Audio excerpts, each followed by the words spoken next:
How often do we pause to consider the plight of the farmers who till the land and feed the world?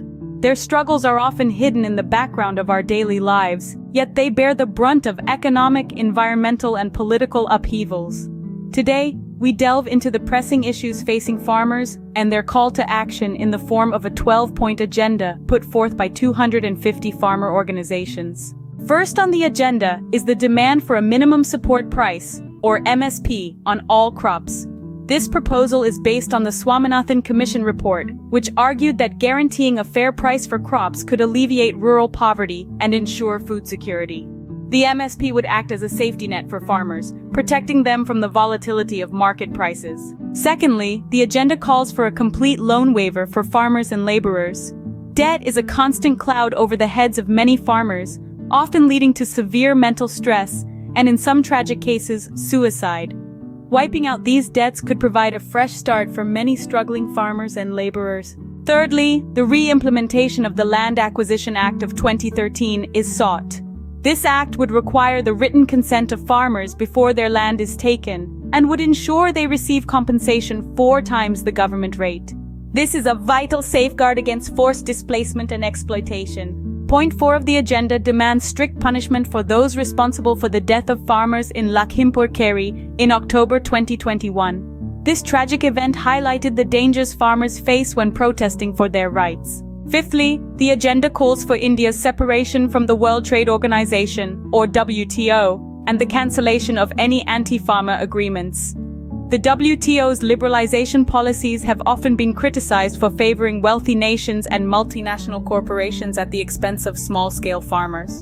The 6th point advocates for a government pension for farmers and laborers. With many farmers living in poverty and lacking a stable income, a pension could provide much-needed financial security. The 7th point demands compensation for the families of farmers who died during the last farmer movement, with jobs provided for their families. This recognizes the sacrifices these farmers made in their fight for justice. 8th on the agenda is the abolition of the Electricity Amendment, Bill of 2020. This bill is seen as a threat to the subsidized electricity that many farmers rely on for irrigation and could increase their financial burdens. The 9th point calls for an increase in employment days under the Manrega from 100 to 200 days, with a fixed daily wage of 700 rupees. This would provide additional income for rural households and help to alleviate poverty.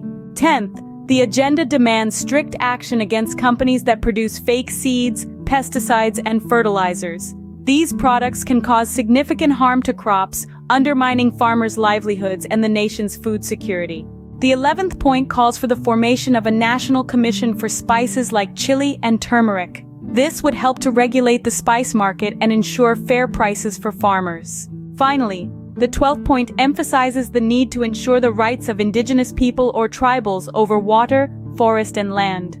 These communities are often marginalized and their rights overlooked, yet they play a crucial role in preserving biodiversity and maintaining ecological balance. In conclusion, this 12-point agenda presents a comprehensive plan to address the myriad challenges facing farmers.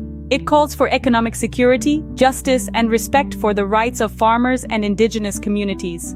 The potential impact of these proposals is immense, promising a more equitable and sustainable future for agriculture in India. Remember, when farmers thrive, we all